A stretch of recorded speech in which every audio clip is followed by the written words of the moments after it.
ไปอ่ะว่าสอนมาฮอดแล้วท่านผู้ชมเดินมาฮอดเลยเนาะไปสบายดีบังไฟยังไหลไปโอ้เขาจะไปลุกมันบ่โอ้กาแฟลงกันเลยกาแฟลงนะอะไรก็จะถามมึงเลยนะเท่าไรกับกาแฟน้ำกาแฟมีหมดซื้อน้ำมากินเนี่ยนะกินได้ไหมเอาไหมจะจ่ายไหมเอาได้ไหม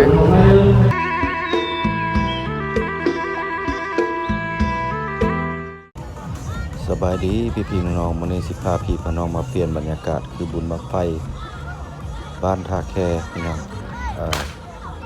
บ้านท่าแคก็เป็นบ้านหนึ่งที่ว่าผู้ฝ่าหุ้มไปด้วยหินปูนเนาะวันนี้เฮาสิพาพี่น้องมาบุญบั้งไฟบ้านท่าแคแข่งขมวนเฮามามื้อนี้ก็ถือว่าบั้งไฟ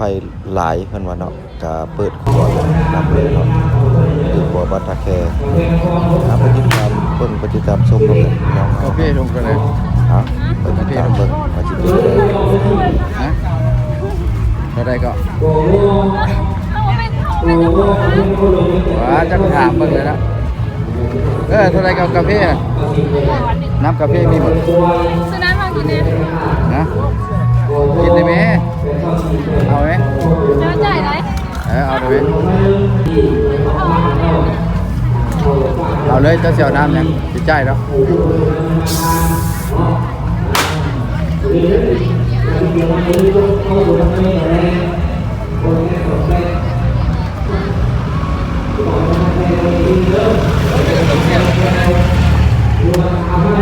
เอาจ่ายเด้อเลยไปเลยขอบใจเด้อไปพบเดี๋ยวจะพานบังไฟเด้อไป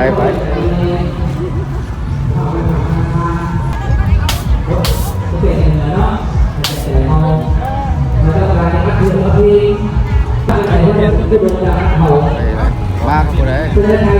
มากับเพื่อมาคนเดียวมาคนเดียวเปล่ามาน้ำเปล่าเนาะค่ะกระเจี๊ยบรถกินย่างมาตะกุนเนาะ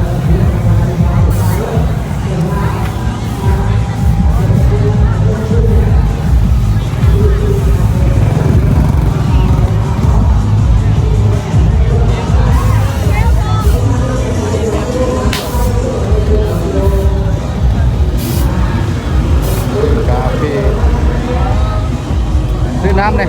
ลงเลยอะไรวะ15,000เอากาแฟป่นเนี่ยได้ป่ะเอากาแฟเปล่ากาแฟป่นกาแฟใช่ไหม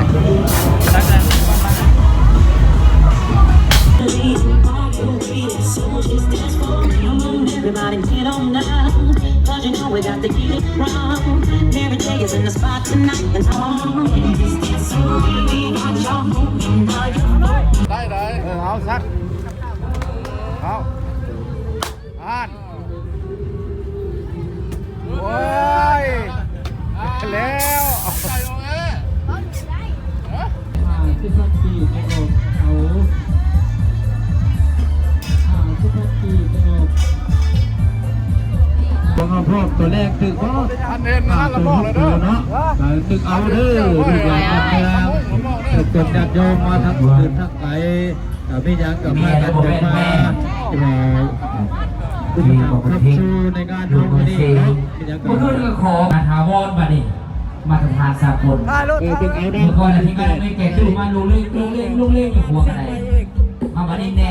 ขับควันอย่างบัดเนาะเอามาได้ใส่ฟังเสียงสดจากนักฮ้องนักเสพแต่จริงการน้องเมย์เฮากำลังเริ่มเสพสดบัดนี้เนาะพี่น้องบ้านเฮาโดยทั้งบ้านทั้งเฮือนอยากฟังเสียบสดกันลงมาเลยเด้อเข้ามาแล้วจะได้เปิดดีเจได้จะได้มาเข้ามาสนานหนูห่วงเดินทางมาจากกาแฟนครหลวงเวียงจันทร์เนาะ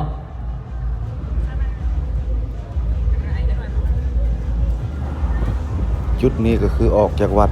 ท่านผู้ชมพอเลาะไปทางหานบางไฟเบาแปลงสิได้ลงไปทางหานบางไฟเนาะออกจากจุดขัวนี่ประมาณ4 โมงครึ่งหรือ5 โมงเพิ่นกระทำการจุดพิธีบังไฟ ขอฟ้าของแทนจุดสิได้ข้ามผาเด้อท่านผู้ชมบักไฟข้ามผาไปประมาณสิจุดใช้เวลาเนาะเอาแข่งขันด้วยกันที่ว่าจับเวลาเอาเป็นชั่วโมงเนาะชั่วโมง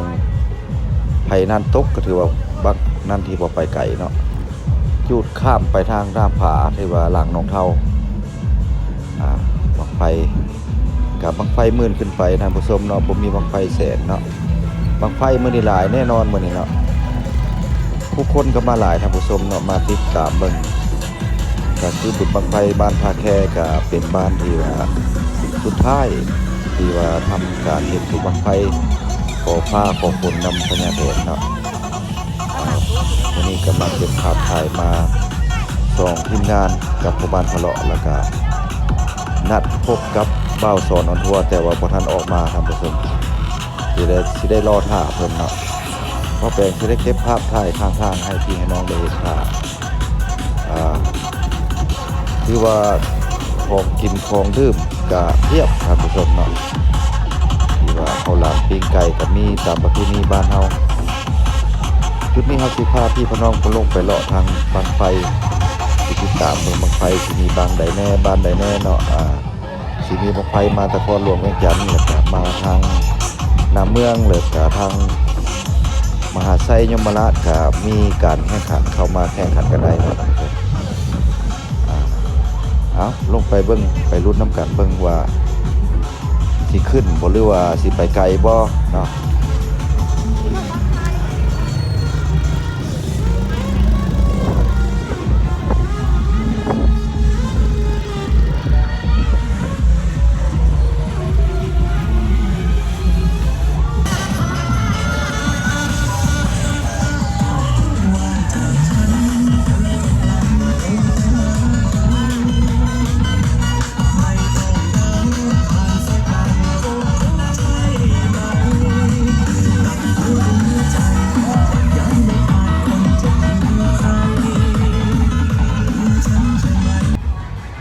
จุดนี้ก็แม่นทางหัวขัวเนาะหัวขัวก็เปิดพิธีเลยที่ว่าขัวเพิ่นเฮ็ดไม้สำเร็จใหม่ๆพี่น้องเฮาขัวบ้านท่าแคในเมื่อก่อนสิเป็นขัวไม้เนาะบัดนี้ก็ใช้ขัวที่ว่าเสาเหล็กเสาดินก็ได้ขัวสมบูรณ์แบบแล้วเนาะบ้านท่าแคเฮาก็เดี๋ยวนี้ก็สิได้รอทำการแข่งขันบั้งไฟก็สิมีหลายบ้านบั้งไฟน้ำเมืองบ่หรือว่าบั้งไฟทางละครหลวงเวียงจันทน์แต่ว่าอย่างน้องจักเล็กจะน้อยนะท่านผู้ชมเนาะบ่แปลงจะได้ภาคนอกเนาะเสียงในทีมภาคนอกพอมาเก็บภาพถ่ายมื้อนี้เนี่ยมันเพิ่นใส่เพลงกระนองหลายเนาะคนก็หลายแต่ว่ากระจูดอยู่คิมน้ำโดนเนาะสายน้ำโดนเนาะคนก็หลายเนาะบางไผมันตะแคเฮานี่ก็บังไฟบังนี่ก็คือบังไฟบูชาท่านผู้ชมเนาะถึงเวลาแล้วเนาะเพิ่นก็ขึ้นห้างเนาะก็เตรียมขึ้นห้างจุดบังไฟบูชา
กินน้ำด้วยฮะ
ไปมาสอนมาฮอดแล้วท่านผู้ชมเดินมาฮอดเลยเนาะไปสบายดีบางไฟยังไหลไปโอ้เอาจะไปลุกมันบ่ไปโอ้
คลิปนี้ก็สิได้อำลาพาจาก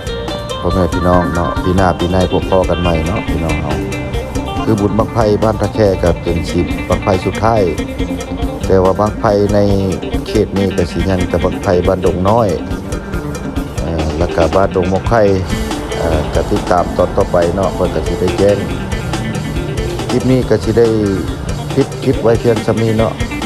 มามื้อนี้ก็พบพ่อกันคือ3ทีมงานคือว่าวสอนออนทัวร์แล้วกับพ่อบ้านพาเลาะเนาะแล้วก็เบาแปลงบ้านนาภาคพ่อภาคแม่เข้าไปเป็นกำลังใจในเด้อพี่น้องเพราะว่าเห็นคลิปต่อไปเนาะไม่พี่น้องที่เป็นพี่น้องทางต่างประเทศเนาะหรือว่าพี่น้องชาวไทยเนาะ